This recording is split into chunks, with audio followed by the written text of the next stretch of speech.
Hello, it's Sonia here with The Pretty Stitch. Welcome to my channel. If this is your first time joining me, I'm so happy to have you here. So today is Tuesday, and that means it's Tunisian Tuesday, and we are going to be doing a Tunisian crochet stitch.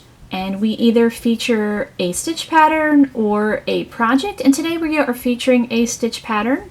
And to do this, I am using my eye hook, or 5.5mm hook, and I have already gotten started on row 1. So what you're going to need to do for this one is you'll just need to chain an even number. So I went ahead already and chained 14, and I am using worsted weight or number 4 yarn. It's probably Red Heart Super Saver if this feels like it, even though it's just some scrap. So I'm going to go ahead and show you a clip on how to get started on row 1. Okay, so row 1 is our setup row in the second chain from our hook. I like to work in the back bump of my chain. I am going to pull up loops. Now you don't have to work in the back bump, that's just my preferred method. And if you've never done Tunisian crochet before, I do have a playlist that goes over the basics plus other stitch pattern tutorials and projects as well. So I'll place that link in the description box if you want to check that out. So Tunisian crochet is always worked in 2 parts. Each row is worked in 2 parts. So we are doing row 1, so the first part of row 1, called the forward pass, we are putting our stitches on our hook. And then the second part of row 1 will be called the return pass, where we will take the stitches off our hook and each part equals 1 row.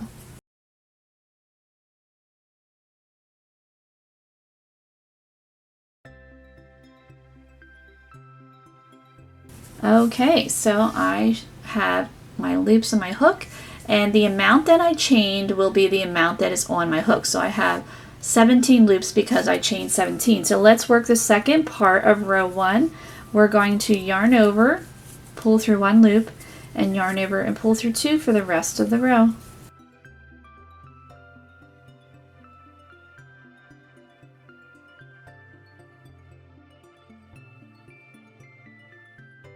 Okay, so there we go. There is row 1. Okay, so we are back. So we are going to get started on row 2. So this is just a 2-row repeat. So you're going to want to think of this particular stitch pattern in groups of 2. So you can see here, this is our first vertical bar. This is our second. And then we have our next set of 2. So this would be the third one, that would be the fourth, and then just continue across.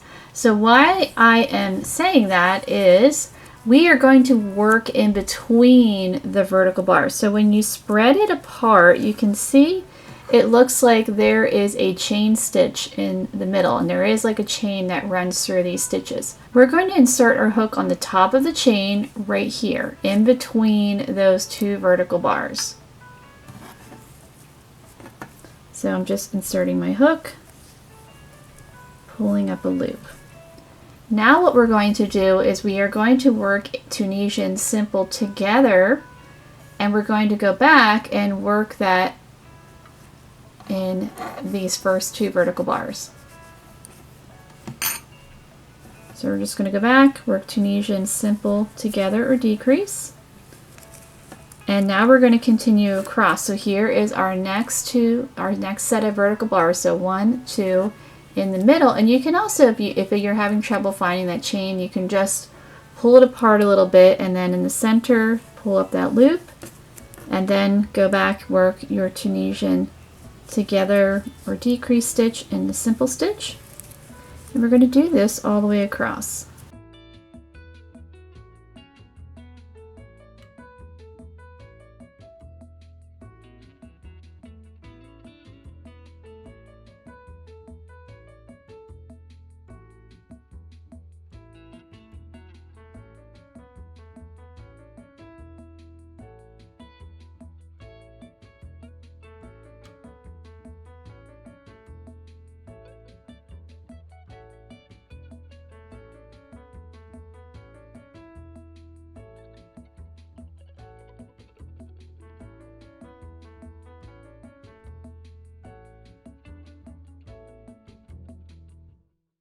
Okay, so now we are at the end. We're going to work in that stitch that looks like a chain, and pull up a loop.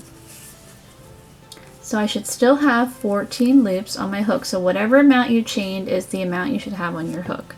All right, so let's work our return pass. So we're going to yarn over, pull through 1, yarn over, pull through 2 for the rest of the row.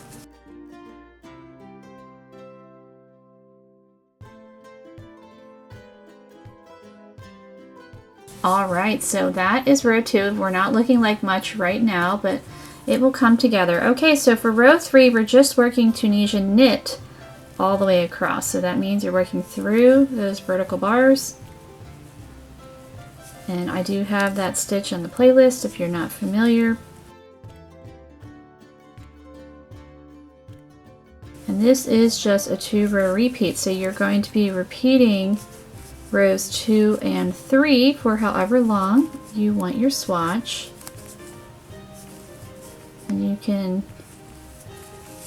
end on a row 2, end on a row 3. It really doesn't matter with this one. Sometimes it matters, but this time it does not. Working in that last stitch, and then we just work our return pass like normal. So as I said before, repeat rows 2 and 3.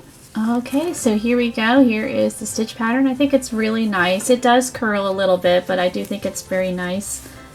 And now we are going to work our bind off row. So that's just finishing off our work so it looks nice and neat, because this end doesn't look as nice as that end. So we're just going to bind off in Tunisian simple all the way across. So in that first vertical bar, work our bind off, and I do have that in the playlist, and it's just a combination of Tunisian crochet and regular crochet. So I'm working Tunisian simple and then finishing off the stitch with a regular slip stitch.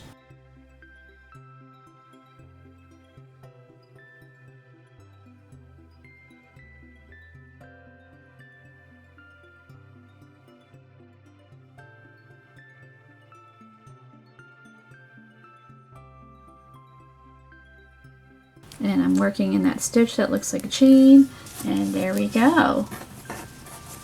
I think the stitch would be great, especially in a hat, a blanket, a sweater, a scarf, so many different projects that you could use this stitch for.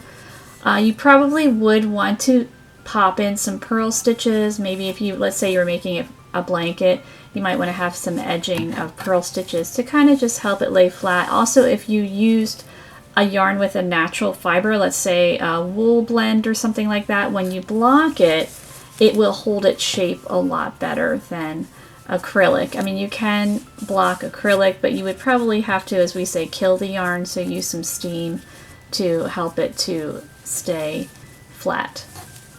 But I hope you enjoyed this tutorial, and if you did, please like and subscribe, and thank you so much for watching.